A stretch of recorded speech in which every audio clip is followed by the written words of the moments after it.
de este panel, que en realidad tiene la misión, o tiene el objetivo, por lo menos desde mi punto de vista, de explicar un poco qué es lo que pasa dentro de la cárcel y eventualmente cómo algunas herramientas, en este caso el arte, pueden servir para cambiar algo de lo que es la realidad de la cárcel. Yo les hago una aclaración, yo no soy artista, ¿sí? Digo, no soy especialista en arte, yo soy abogado penalista, con lo cual la visión que yo tengo de la cárcel es una visión parcial de una determinada realidad que puede cambiar de acuerdo a las experiencias que cada uno de nosotros tenemos. Como abogado penalista lo que corresponde decir es que la cárcel es un dispositivo violento, de la parte más violenta del sistema estatal, que es el sistema penal. Digo, encerrar a alguien implica una violencia, implica un castigo, implica básicamente una cuestión que tiene que ver con el poder. Esto es, cuando uno determina quién castiga, cómo castiga y dónde se castiga, básicamente se están resolviendo cuestiones que tienen que ver con el poder y básicamente quién manda, ¿sí? Con lo cual, lo primero que a nosotros nos parece interesante determinar es quiénes son los que eventualmente van a estar encerrados en ese contexto de encierro, en esa realidad. Y cuando uno va a ver la configuración de la población penal, básicamente pasa eso que decía el compañero, de que uno ve mucho, 70, 80%, tal vez más, de individuos que han sido producto de la exclusión, que han sido producto de la marginación, que han sido productos de el destrato y la desconsideración por parte del Estado. Con lo cual, trabajar en el contexto de encierro, además del encierro mismo, tiene que ver con esta cuestión histórica que trae la persona, que tiene que ver con el no haber sido ciudadano, el no haber sido sujeto antes. Con lo cual, quien trabaja en la cárcel, y cada cual desde el área que le corresponde, acá el compañero hablaba de restablecer el valor de la palabra. Nosotros entendíamos que teníamos que trabajar para restablecer el valor de la dignidad, para restablecer el valor de la vida de la persona que estaba privada de libertad. Digo, y reconocernos en esa persona privada de libertad a ese sujeto que eventualmente no ha sido nunca y que ahora tiene la difícil situación de tener que realizarse en una situación absolutamente antinatural.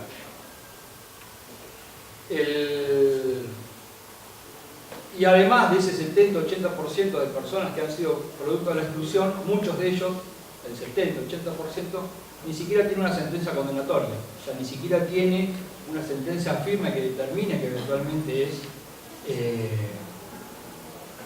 que es responsable penalmente, como decimos los abogados, de un hecho que eventualmente tiene una sanción del Código Penal. Con lo cual, yo me permito no hablar con el vocabulario técnico jurídico de la universidad.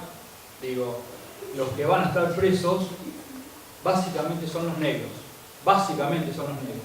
Esto es, los negros que no han podido estar dentro del sistema de producción, que han sido excluidos, que han sido apartados de un determinado grupo social, con el cual es importante determinar cuál es el modelo de Estado que nosotros buscamos o cuál es el modelo de Estado que nosotros construimos, porque precisamente ese modelo de Estado puede generar dos cosas completamente distintas. O puede generar inclusión o puede generar exclusión.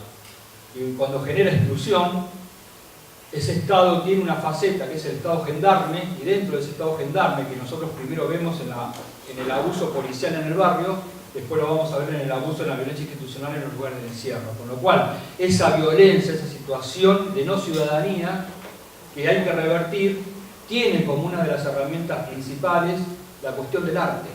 Digo, hoy, no sé si la palabra que utilizaban era que se rescataban con la escritura. Digo, no sé si es la palabra adecuada, que uno rescata a través del arte, ¿no es cierto? Pero sí es el arte, o por lo menos nosotros lo veíamos así, tal vez haya otras opciones o haya otro pensamiento, que el arte es eso que una de las herramientas que permitía, como decía el compañero Lauzán, que la persona privada de libertad se resignifique de una manera distinta. Esto es, nosotros, si ustedes estuvieran leyendo cuestiones que tienen que ver con el derecho penal, la dogmática penal, o ven las noticias, van a escuchar un montón de especialistas que hablan de la resocialización, la readaptación, enseñarles a vivir en libertad, etcétera, etcétera. Y en realidad todo eso tiene que ver, digo, no sé si yo podría hablar 6 horas, 7 horas. No, Pero, estás bien, estás en tiempo. pero digo, tiene que ver con cómo uno va configurando un estereotipo de criminal, de delincuente que coincide con esa imagen del pibe chorro, del pibe con visera, con buzo, digo, que es lo que nosotros enseñamos de la violencia institucional y cómo desde el primer momento el Estado empieza a generar una política que tiene que ver con la exclusión, que tiene que ver con la violencia y que tiene que ver con la estigmatización. Ese estereotipo, nosotros desde la cuestión del derecho penal lo hablamos en la criminología mediática y es la construcción de lo que nosotros llamamos un ente temible. Esto es, hay que producir la imagen de un ente temible que genere temor, que genere miedo, contra el cual dirigir todo el aparato represivo para que de alguna manera el encierro de ese ente temible genere tranquilidad en el resto de la sociedad. Ahora, el resto de la sociedad que va a estar tranquila es solamente el 30 o el 40% de la comunidad que concentra la mayor cantidad de riqueza. Y el resto va a estar sujeto a esta cuestión de la violencia institucional, insisto, sea que la policía en el barrio, sea los servicios penitenciarios en un contexto de encierro. Desarrollar tareas humanísticas en eso que es la tumba, esto es, con personas que no son personas, que no se reconocen a sí mismos como personas, que no se respetan como personas, es muy difícil. Con lo cual, el trabajo, nosotros lo planteábamos desde una cuestión que tenía que ver con multiplicar tantas actividades artísticas como fuera posible a los efectos de generar la mayor cantidad de bienes culturales posibles y que esa cantidad de bienes culturales posibles de alguna manera inunde la cárcel para que todos de alguna manera pudieran ver, pudieran valerse o eventualmente pudieran entrarse en esa actividad como una herramienta para surgir, para incluirse y para resignificarse. Yo voy a contar un par de anécdotas nada más porque me parece que a veces la cuestión práctica explica mucho más que la cuestión teórica, que es muy aburrida y que necesita mucho tiempo para ser explicada. Un ejemplo que a mí me tocó vivir era el tema de los murales. Uno decía, lo veo acá el compañero, lo veo cara de muralista, no sé por qué. ¿Era muralista o viva preso? Me acuerdo que en algún momento nosotros empezamos a pintar murales. La cuestión que era, tal vez no era novedoso el mural en la cárcel. Yo hablo de lo que es el sistema penitenciario federal, que es el que conozco con mayor precisión. Básicamente son todos iguales, pero el que yo conozco con precisión es el sistema federal. Generalmente hay muchos talleres que tienen que ver con la cultura. O sea, podía haber murales, podía haber música, podía haber fotografía, podía haber un montón de actividades. Ahora, esos talleres estaban pensados por el servicio penitenciario para eventualmente cubrir algún tiempo ocioso que tenía la persona privada de libertad y no pensados como herramientas de inclusión, ¿sí? Con lo cual, en mi opinión personal, dudo que eso fuera arte, ¿sí? Porque precisamente el arte es creativo, el arte es liberador, o sea, no que el arte está como solamente permitido en un determinado esquema o en una determinada forma y para que sirva para solamente una cosa que es ocupar el tiempo libre, ¿sí? Entonces, por ejemplo, había murales. Cuando uno entraba a los murales veía que había murales con imágenes que hacían al encierro, a la prisión, a las rejas, digo, y siempre era como una reiteración de la figura del adentro, ¿sí? O sea, no había imágenes del afuera en los murales. Entonces, ¿por qué? Porque los profesores de muralismo eran profesores que de alguna manera coincidían en el pensar del sistema penitenciario, que solamente está ocupándose de excluir de la sociedad a un determinado grupo de personas. Con lo cual nosotros lo que hicimos fue empezar a ir a buscar muralistas. Yo tengo el ejemplo más gráfico en un compañero que tal vez lo conozca, que es el Pájaro Carreras, que tenía un programa, la jefatura de gabinete, que era 1000 murales. Entonces nosotros salimos a pintar dentro de ese programa 1000 murales en las unidades penitenciarias. Y el tema era conseguir muralistas que precisamente no coincidieran con el esquema de pensamiento que tiene el agente penitenciario. No porque fuera exclusivamente malo, sino porque no está pensado para ese resurgimiento o para esa construcción de ciudadanía. Entonces empezamos a pintar murales que tenían que ver con lo que querían las personas privadas de libertad. Digo, con la creatividad de sensaciones, de sentimientos o de distintas cuestiones que ellos querían reflejar en un mural. En algún momento, nosotros veíamos que había gente que no participaba, que había internos que no participaban, y empezamos a sumar a las actividades del muralismo a la familia. O sea, no lo pintaban solamente las personas privadas de libertad, sino que sumábamos a la familia en el sentido amplio, a los afectos, en realidad, que son esenciales desde el punto de vista de mantener con alguna integridad a la persona que está privada de libertad. Con lo cual, la actividad ya no era solamente de la persona privada de libertad, sino que era de los familiares. Y de los familiares y de los afectos. Y después se sumaron todos los que de alguna manera querían pintar, ¿sí? O que, yo digo pintar el muralismo, lo digo por ahí, sí, no quiero ir ninguna susceptibilidad, no quiero bajarle el precio a la actividad del muralismo. Pero digo, entonces se sumaba un montón de gente que armaba en ese grupo, que de alguna manera tenía una fuerza propia, que iba exigiendo determinados espacios de libertad, que iba exigiendo determinadas condiciones, que de alguna manera se imponía a la cuestión de la institución cerrada, la institución violenta, la institución que tiene que ver con la supresión. Nos tocó trabajar con una persona, entonces esta persona no tenía afectos que vinieran de afuera, y en realidad tenía una hija que en ese momento tenía 11 años, él hacía 8 años que estaba preso, con lo cual la última vez que había visto a su hija era a los 3 años, y la abuela había prometido que su nieta nunca iba a pisar una unidad penitenciaria, con lo cual hacía 8 años que no podía ver a su hija. Nosotros nos comunicamos con la abuela se mantuvo en esa lógica de que la nieta no iba a ingresar en una unidad, con lo cual decidimos pintar el mural afuera de la cárcel. Cuando nosotros pintamos el mural afuera de la cárcel, la fuimos a buscar, le dijimos que no iba a estar adentro del penal, que no iba a estar adentro de la prisión, sacamos a los detenidos, a las personas privadas de libertad, y fue el primer momento, en 8 años, que el padre pudo estar con la hija y participar de una actividad que tenía que ver con lo cultural, que tenía que ver con la producción de un mural. De hecho, después en los murales estaban, como suelen estar en todos lados, las manos de los chicos, como testimonio de la participación. Y ese momento no solamente fue cambiante para ese interno, sino que fue cambiante para todos los que de alguna manera participaban en ese contexto de encierro. Para los familiares, para los internos, incluso para el personal penitenciario, que se puede resignificar como una cosa más humana, que se puede resignificar como una cosa mucho más provechosa en términos de trabajar con el prójimo, de trabajar con otros. También hubo una situación que nosotros teníamos muchos controles de los defensores oficiales.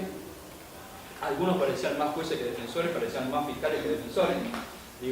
Y nos exigían determinadas condiciones para que eventualmente sacaran a las personas por libertad, y en un momento, en una de las pintadas, los murales que estaban afuera del Complejo Penitenciario Federal de Ezeiza, se larga a llover, o sea, mucho frío, mucho viento. Entonces nosotros pensamos en volver a los pabellones porque precisamente el cambio de clima, el frío, podía afectar la salud de los internos, y esa afectación de la salud era una afectación de las condiciones de detención, y después íbamos a tener que estar respondiendo habeas corpus de los juzgados presentados por los defensores oficiales.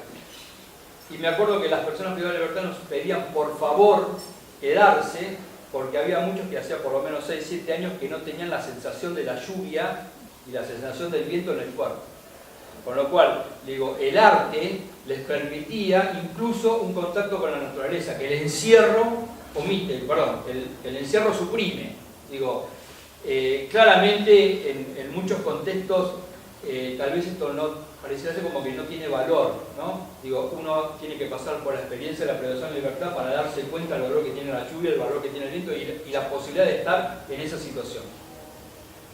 En algún momento nosotros también pintamos murales en el penal de Devoto. No sé si alguno conoce el penal de Devoto. El penal de Devoto es como la nave insignia del Servicio Penitenciario Federal, como antes fue la cárcel de Caseros, como eventualmente en la provincia de Buenos Aires puede ser la unidad 1 de Olmos, la 9 o la unidad de Sierra Chica. Son como las unidades emblemáticas.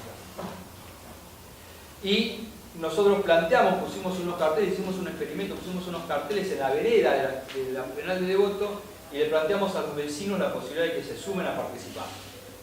Y en la primera tarde hubo 15 vecinos, en la última hubo 150 vecinos pintando, eran más los vecinos que los internos.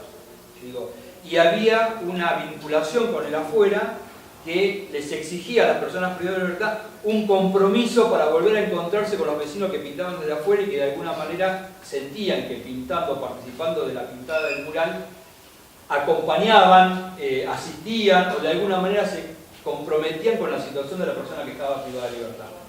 Digo, ¿por qué señalo esto? Porque pareciera ser que la persona privada de libertad solo puede producir mal, solo puede producir daño, cuando en realidad también puede producir bienes culturales, puede producir situaciones que tienen que ver con en términos de la vinculación con el arte, con cosas que son satisfactorias, no solamente para él, sino también para la persona que está en el afuera, o sea, para el vínculo que está afuera. La última, yo estoy tentado de decir malas palabras, pero me sale así, pero como es una facultad, es una universidad, digo, voy a mantener el orden. Me acuerdo en algún momento, yo aclaro, digo, yo estoy formado en la Universidad Nacional de La Plata, digo, me parece porque hay algo que tiene que ver con nosotros, por ejemplo, lo planteamos con lo que tiene que ver con la honestidad intelectual. Digo, yo soy formado en la Universidad Nacional de La Plata, que es una universidad 95% gorila, ¿sí? Digo, y yo soy negro, con lo cual no puedo ser otra cosa que peronista. Con lo cual, digo, yo hablo desde el peronismo, digo, ¿por qué? Porque la Universidad de Gorila, yo tengo suerte, la de La Plata es 95% gorila, la de Buenos Aires es 100% gorila. Digo, plantean que el conocimiento científico, por lo menos en el área penal, tiene que ser neutral.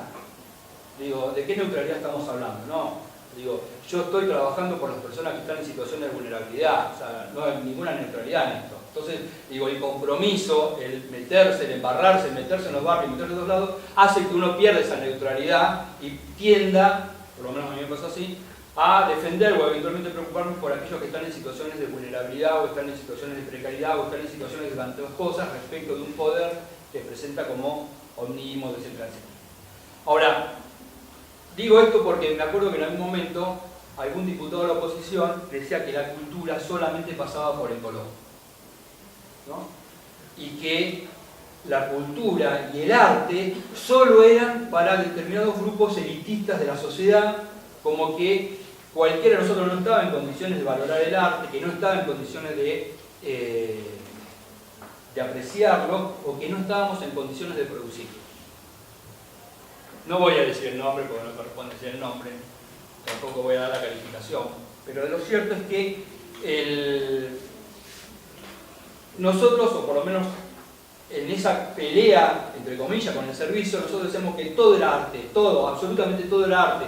No sé si ciertamente porque técnicamente correspondía reconocerlo como arte, sino porque era lo que nosotros nos permitía que eventualmente la persona privada de libertad tuviera un contacto con el afuera, con lo cual una murga era arte, digo, pintar un mural era arte y pintar una hojita con acuarela era arte, y todo fotografía era arte, todo era arte, y esto, que decía el compañero, o sea, toda esa producción de bienes buscábamos la posibilidad de que compita, entre comillas, en algún concurso afuera, concurso de fotografía, concurso de cuentos, concurso de literatura, para que la persona privada de libertad que había producido ese bien